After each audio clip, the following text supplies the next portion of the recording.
తెలంగాణ అసెంబ్లీకి సంబంధించి ఆ సమావేశాలు అనేది వాడివేడిగా జరుగుతున్న పరిస్థితి కనిపిస్తుంది. అయితే ఈరోజు రేవంత్ రెడ్డి చేసిన కొన్ని వ్యాఖ్యలపైన ఎన్ఆర్ఎస్ అలాగే బీఆర్ఎస్కి సంబంధించిన కార్యకర్తలు బీఆర్ఎస్కి సంబంధించిన నాయకులు కూడా వ్యతిరేకిస్తున్న పరిస్థితి. సో రేవంత్ రెడ్డి ఎవరైతే ఎన్ఆర్ఐస్ ఉన్నారో వాళ్ళు మేనేజ్మెంట్ కోటాలో వచ్చారు, వాళ్ళు నాన్ రిలేబుల్ వచ్చి ఓట్లు వేసి వెళ్ళిపోతూ ఉంటారని ఒక చిన్న కామెంట్ చేశారు. దీనిపైన ఎన్ఆర్ఐస్ అంటే అసలు రేవంత్ రెడ్డికి గౌరవం లేదా, ఇలా ఎలా చెప్తారు అంటూ ప్రతిపక్షాలు కావచ్చు లేదంటే కొంతమంది ఎన్ఆర్ఐస్ కూడా వ్యతిరేకిస్తున్న పరిస్థితి.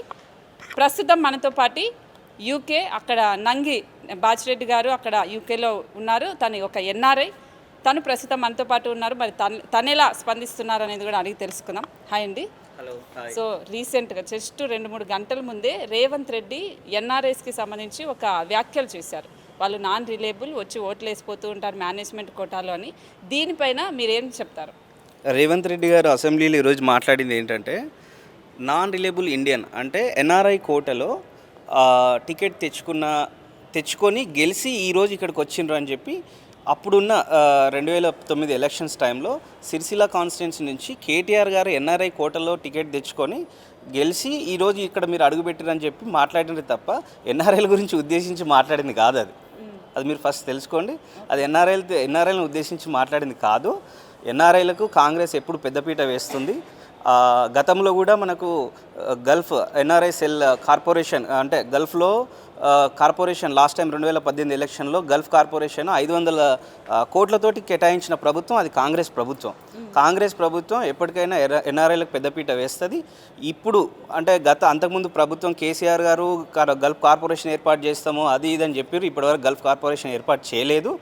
అయితే ఇప్పుడు 2018 లాస్ట్ టైం గల్ఫ్ దుబాయ్లో మేనిఫెస్టో రిలీజ్ చేసిన 500 కోట్లతోటి. సో ఇప్పుడు ఈ గల్ఫ్లో ఉన్న ఎన్ఆర్ఐస్కి కానీ మొత్తం ఓవరాల్గా ఎన్ఆర్ఐస్ కార్పొరేషన్ పెడుతుంది కాంగ్రెస్ గవర్నమెంట్. సో డెఫినెట్గా వాళ్ళు మంచి చేస్తారు కాంగ్రెస్ ప్రభుత్వంలో ఎన్ఆర్ఐలకు అనేది ఒక మంచి పెద్దపీట ఉంటుందని చెప్పి అంటున్నాం అంతే. ఓకే, అంటే బీఆర్ఎస్ నాయకులు ఏమంటున్నారంటే ఎన్ఆర్ఐస్కి పెద్దపీట వేసేది మేమే, కాంగ్రెస్ వాళ్ళు ఎలాగో ఇండైరెక్ట్గా చెప్పేశారు వాళ్ళు మేనేజ్మెంట్ కోట వస్తుంటారు పోతుంటారు ఓట్లు వేసి వెళ్ళిపోతుంటారని. మరి దీనికేం చెప్తారు? 10 సంవత్సరాలు ఆల్రెడీ బీఆర్ఎస్ వాళ్ళు ఏం పెద్దపీట వేసారు ఎన్ఆర్ఐలకి, ఏం కార్పొరేషన్ పెట్టిర్రు తెలుసా? ఏం పెట్టలే కదా. పెడతామన్నారు, పెట్టలేదు.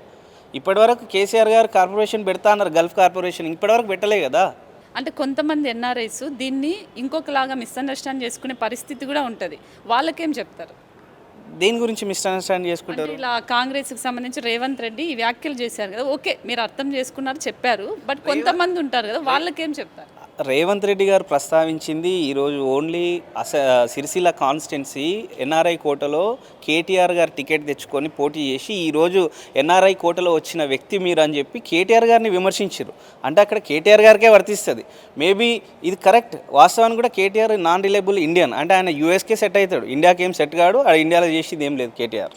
దీన్ని ఎన్ఆర్ఐస్ కూడా ఎవరు తప్పుగా భావించొద్దని నేను రిక్వెస్ట్ చేస్తున్నా అందరికీ నేను రిక్వెస్ట్ చేస్తున్నా. అండ్ ఆల్సో అందరికి కూడా అర్థం చేసుకుంటారు రేవంత్ రెడ్డి గారు మాట్లాడిన మాటలు ఎటువంటివి అనేసి. అంతే తప్ప ఎన్ఆర్ఐస్ని ఉద్దేశించి వాళ్ళు ఏం తప్పుగా మాట్లాడలేదు. ఓకే, థ్యాంక్ యూ అండి, thank you so much. Yes, ఇదండి. సో ఎన్ఆర్ఐస్ కూడా ఎవరు కూడా దీన్ని తప్పుగా తీసుకోకండి. సో ఎన్ఆర్ఐస్కి ఎప్పుడు పెద్దపీట కాంగ్రెసే వేస్తుంది.